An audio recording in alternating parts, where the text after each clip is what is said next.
TV news కి స్వాగతం. కాకినాడ జిల్లా జగ్గంపేటలో పరిణయ ఫంక్షన్ హాల్లో జగ్గంపేట నియోజకవర్గం బీజేపీ ఇన్ఛార్జి దాట్ల కృష్ణవర్మ, జగ్గంపేట నియోజకవర్గం BLA-1 బీజేపీ నాయకులు కంబాల శ్రీనివాస్ ఆధ్వర్యంలో జగ్గంపేట నియోజకవర్గం BLA-2 కార్యశాల కార్యక్రమం నిర్వహించారు. ఈ కార్యక్రమానికి బీజేపీ ఎమ్మెల్సీ సోము వీర్రాజు ముఖ్య అతిథిగా హాజరయ్యారు. ఈ సందర్భంగా సోము వీర్రాజు గారు మాట్లాడుతూ,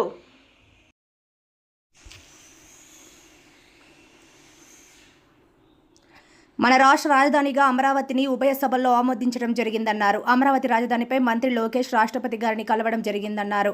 త్వరలో బీజేపీ ఆధ్వర్యంలో ప్రధానమంత్రిని కలవడం జరుగుతుందన్నారు. దీనిపై జగన్ మావిగన్ అని ఒక పేలన తుపాకీని అడ్డుపెట్టుకుని వేలాడడం జరుగుతోందన్నారు. గతంలో మావిగన్లానే జగన్ పేలన తుపాకీతో 3 రాజధానులు నిర్మిస్తానంటూ అమరావతిలో, విశాఖపట్నం, రాయలసీమ, కర్నూలులో ఆర్ధనా ఖర్చు పెట్టలేదన్నారు. 3 రాజధానులను కేవలం స్లోగన్కి జగన్ పరిమితమయ్యాడన్నారు. గత 5 సంవత్సరాల నుంచి అబద్ధాలతో జగన్మోహన్ రెడ్డి కాలక్షేపం చేశాడన్నారు. 2019 ఎన్నికల్లో జగన్ నేను అమరావతిలో ఇల్లు కట్టుకున్నాను అని అమరావతిని రాజధాని చేస్తానని స్పష్టంగా ప్రకటించడం జరిగిందన్నారు. దానికి విరుద్ధంగా ఆయన 3 రాజధాని ప్రయాణం చేయడం జరిగిందన్నారు. దీంతో 29లో కూటమి మరింత ముందుకెళ్లి మరొక్కసారి విజయం సాధిస్తుందన్నారు. జగన్మోహన్ రెడ్డికి ఈ 11 సీట్లు కూడా వస్తాయా రాదా అని సందేహం బీజేపీలో ఉందన్నారు. ఈ కార్యక్రమంలో బీజేపీ జిల్లా అధ్యక్షులు బిక్కిని విశ్వేశ్వరరావు తదితరులు పాల్గొన్నారు.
దయచేసి ఫ్యాన్స్ ఆపవలసిందిగా కోరుతున్నామండి.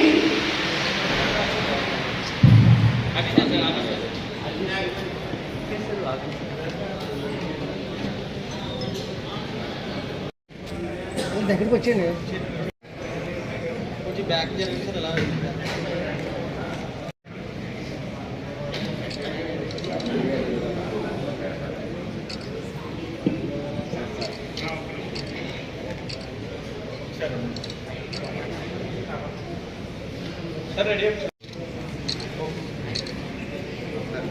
ఈ వింత వాదన గతంలో మావిగన్ లాగే పేలన తుపాకీతో 3 రాజధానులు అన్నాడు. 3 రాజధానులని అమరావతిలో అర్ధనా ఖర్చు పెట్టలేదు, విశాఖపట్నంలో 30 పైసలు ఖర్చు పెట్టలేదు, రాయలసీమలో కర్నూలులో ఏమీ ఖర్చు పెట్టలేదు. స్లోగన్కి పరిమితమయ్యాడు తప్ప 3 రాష్ట్రాలని ఏమన్నా ఖర్చు పెట్టాడా? ఈ మావిగన్ మీద ఆయనకు దమ్ముంటే భారతీయ జనతా పార్టీ మీద చర్చకి రమ్మని గత 5 సంవత్సరాల్లో అబద్ధాలతో కాలక్షేపం చేశారు జగన్మోహన్ రెడ్డి.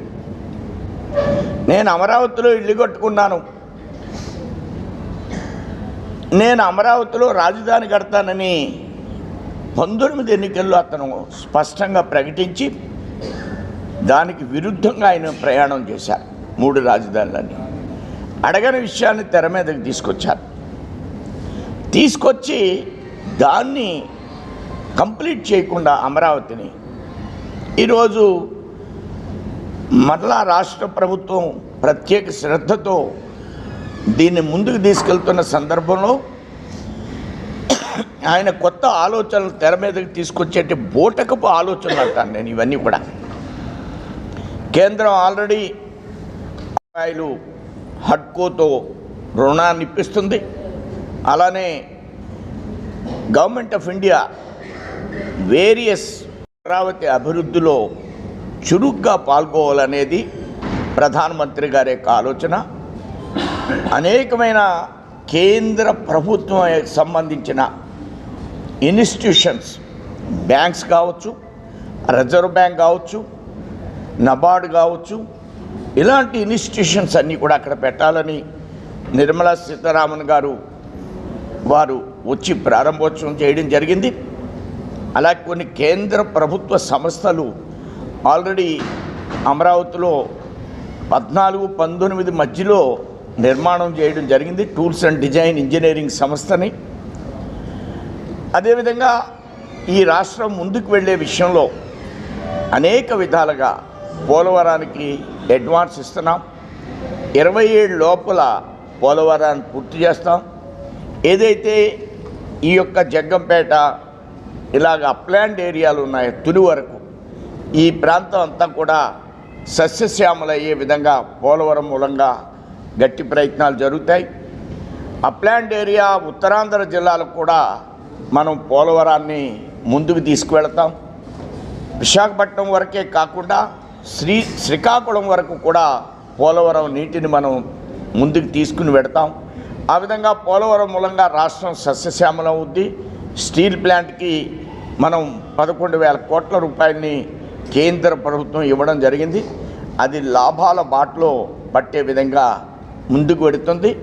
కొన్ని పక్షాలు దీన్ని వ్యతిరేకిస్తూ స్టీల్ ప్లాంట్ లాభాల్లోకి రాకూడదు, కేంద్ర ప్రభుత్వాన్ని అప్రతిష్ట పాలు చేయాలనేటువంటి ఆలోచనతో 600 రోజులు 700 రోజులు మేము నిరాహార దీక్షలు చేస్తున్నామని వాళ్ళు అక్కడ కూర్చుని టెంట్ వేసి కూర్చుంటున్నారు. స్టీల్ ప్లాంట్ మీద యూనియన్ పేరుతో అనేక సంవత్సరాలుగా బ్రతుకుతూ కోట్ల రూపాయల ఆస్తులు సంపాదించి అక్కడ రియల్ ఎస్టేట్ సామ్రాజ్యాన్ని స్థాపించినటువంటి కొన్ని పార్టీలు ఈవేళ వాళ్ళు నిరాహార దీక్షలు చేస్తున్నారు.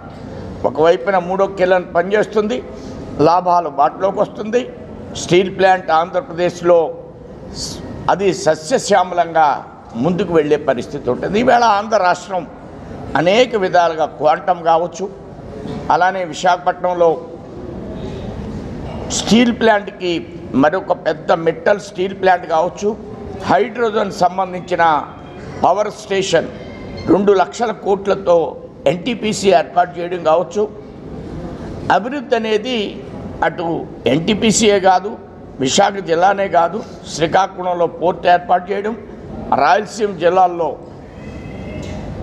డ్రోన్స్ యొక్క ఇండస్ట్రీని ఏర్పాటు చేయడం, రాయలసీమలోనే మరొక కడపలో స్టీల్ ప్లాంట్ని ఏర్పాటు చేయడం, రాయలసీమని ఇండస్ట్రియల్ జోన్గా ఏర్పాటు చేయడం, రాయలసీమ కూడా నీళ్ళిస్తూ ఆంధ్ర రాష్ట్రాన్ని సమగ్రంగా అభివృద్ధి చేస్తూ 29లో కూటమి మరింత ముందుకు వెడుతుంది. కూటమి విజయం సాధించి తీరుతుంది. జగన్మోహన్ రెడ్డికి ఈ 11 సీట్లు వస్తాయా లేదా అనే డౌట్తో భారతీయ జనతా పార్టీ ఉంది. Thank you.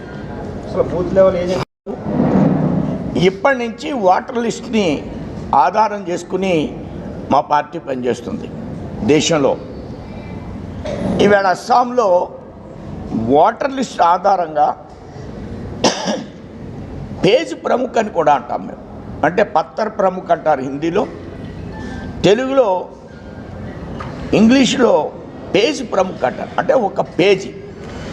అస్సాంలో 3,75,000 మంది పేజ్ ప్రముఖులు గుర్తించారు. వాళ్ళకి ట్రైనింగ్ ఇచ్చారు. బీజేపీ దఫదఫాలుగా అన్ని రాష్ట్రాల్లో విజయం సాధించడానికి కారణం ఏంటి? నేను 29లో కూడా మేము విజయం సాధిస్తామని చెప్పాను. ఇప్పుడు మరలా అస్సాంలో మరొకసారి బీజేపీ 3వసారి అధికారంలోకి వస్తుంది. 3,75,000 మంది పేజ్ ప్రముఖులకి ట్రైనింగ్ ఇచ్చాం. ఇది అన్ని రాష్ట్రాల్లోనూ జరుగుతుంది.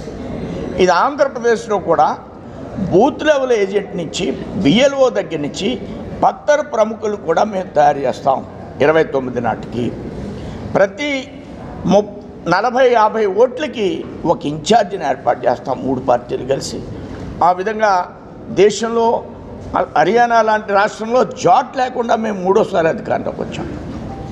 కుల ఆధారం కాదు, కార్యకర్త ఆధారం, క్యాస్ట్ ఆధారం కాదు, కార్యకర్త ఆధారంగా కమిట్మెంట్తో పనిచేసే విధానం, వాళ్ళ నైపుణ్యాన్ని పెంచే విధానం, ప్రజలతో వివిధ రకాలైనటువంటి ఏదైతే ఆంధ్రప్రదేశ్లో మేము ఇచ్చే పెన్షన్లు కావచ్చు, అనేక రకాల సంక్షేమం, మోడీ ఇచ్చేటువంటి వికసిత్ భారత్, ఈ 2 లక్ష్యాలతో కలిపి ముందుకు వెళ్ళడమే ఈ యొక్క బూత్ లెవెల్ ఏజెంట్ల యొక్క సమావేశం. ఈ ఎస్ఐఆర్ స్పెషల్ ఇంటెన్సివ్ రివిజన్ అనే కార్యక్రమాన్ని దేశవ్యాప్తంగా ఈ కార్యక్రమాన్ని భారతీయ జనతా పార్టీ నిర్వర్తిస్తూ ఉంది. జిల్లా అధ్యక్షులు బిక్కిన విశ్వేశ్వరరావు గారు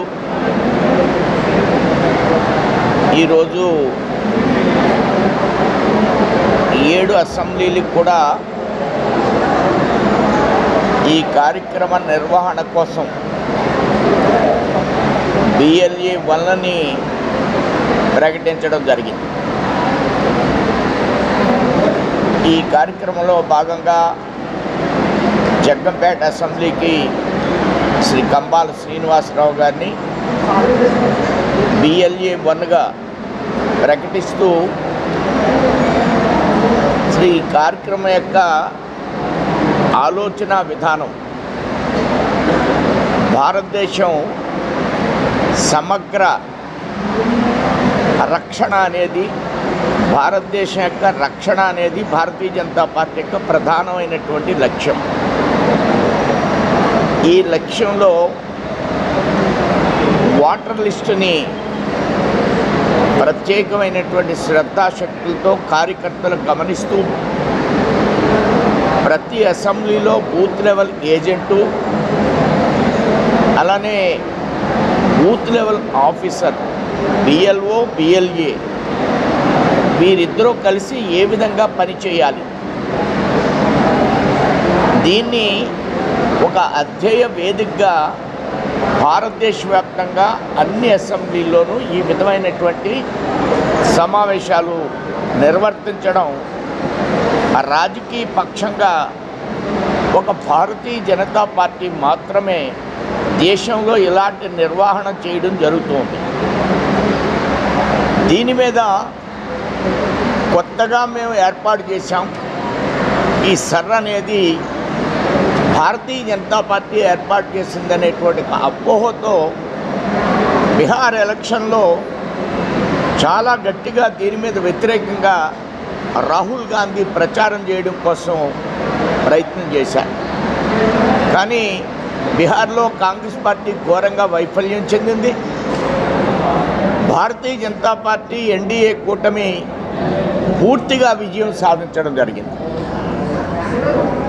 దీనికి ప్రధానమైన కారణం ఇది భారతీయ జనతా పార్టీ కనిపెట్టింది కాదు. నెహ్రూ గారు ఉండంగా, ఇందిరాగాంధీ ఉండంగా, వాజ్పేయి గారు ఉండంగా రెగ్యులర్గా ఈ యొక్క సర్ని నిర్వహణ చేస్తూ ఉన్న సందర్భాలు ఉన్నాయి.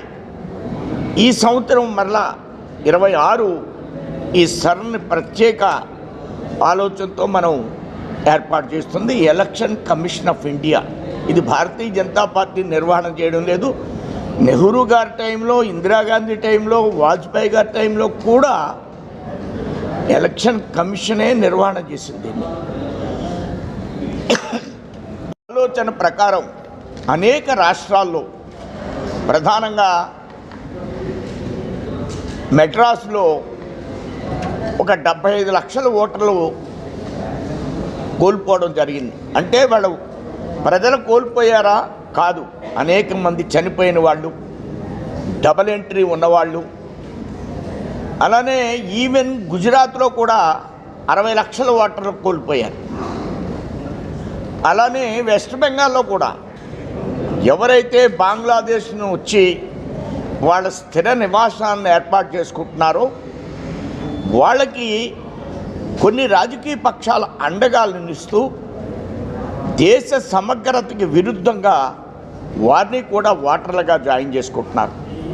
ఆ జాయిన్ చేసుకున్న పక్షంలో వాళ్ళు అక్కడికి వచ్చి దేశ పౌరుడిగా గుర్తింపబడి అన్ని రాష్ట్రాల్లోనూ వాళ్ళు ఈవేళ విస్తరించే ప్రయత్నాలు జరుగుతున్నాయి. ఇది దేశ రక్షణకి ప్రమాదకరమైనటువంటి అంశం. దీన్ని చాలా జాగ్రత్తతో ఈ కార్యక్రమాన్ని మేము నిర్వర్తిస్తున్నాం. ఇది ఆషామాషి కార్యక్రమం కాదు. అందులో భాగంగా ఈరోజు జగ్గంపేట అసెంబ్లీ ఈ కార్యక్రమాన్ని నిర్వర్తిస్తుంది. ఇది మీకు ఒకసారి మనవి చేయాలనేటువంటి ఉద్దేశంతో ప్రెస్ మీట్ ముందు సందర్భంలో నేను ఈ అంశాన్ని మీ ముందు ప్రస్తావించడం కోసం ప్రయత్నం చేశాను. అదేవిధంగా ఈ జిల్లాలో 7 అసెంబ్లీలు, మిగతా తూర్పుగోదావరి జిల్లాలో కూడా మిగతా అసెంబ్లీలు, కంబాల వారు చాలా చోట్ల పనిచేస్తున్నారు. వారికి ఎక్కడైతే పార్టీకి వారు పనిచేస్తున్నటువంటి సెక్షన్స్లో వారు సహాయాన్ని కూడా తీసుకోవాలనేది రాష్ట్ర అధ్యక్షుడి యొక్క ఆలోచన. ఆ విధంగా మిగతా అసెంబ్లీలో కూడా ఆ విధంగా మనం ఈ యొక్క సర్లో పోలింగ్ బూత్ ఏజెంట్లు, బూత్ లెవెల్ ఏజెంట్ల విషయంలో వారి సహకారాన్ని తీసుకోవాలనేటువంటి ఆలోచన మనం చేస్తున్నాం. అదేవిధంగా భారతీయ జనతా పార్టీ అమరావతి అనేది మన రాష్ట్ర రాజధానిగా రాష్ట్ర అసెంబ్లీ తీర్మానాన్ని ఉభయ సభల్లో పార్లమెంట్ అండ్ రాజ్యసభలో దీన్ని ఆమోదించడం, అలానే రాష్ట్రపతి కూడా దీన్ని ఆమోదిస్తున్నారు. అలానే మన లోకేష్ గారి నాయకత్వంలో రాష్ట్రపతి గారిని కూడా కలుస్తున్నారు. త్వరలో భారతీయ జనతా పార్టీ తరఫున కూడా ప్రధానమంత్రిని కలిసి ఏర్పాట్లు జరుగుతున్నాయి. దీని మీద ప్రతిపక్ష నాయకుడు ఏదో మావీ గన్ అని ఒక పేలం తుపాకీని పట్టుకుని వేలాడుతున్నాడు. దీని మీద చాలా గట్టి ప్రయత్నాలు చేస్తున్నాం మేము. మావీ గన్ అంటే మచిలీపట్నం, విజయవాడ, గుంటూరు ఈ 3 కలిపితే మావీ గన్ అని. అవి ఎక్కడికి పోలేదు. ఇప్పుడు అమరావతి రాజధానిగా తీర్మానం చేసినంత మాత్రాన ఆయన చెప్పిన గ్రామాలు అలాగే ఉన్నాయి. అందులోనే క్యాపిటల్ ఉంది.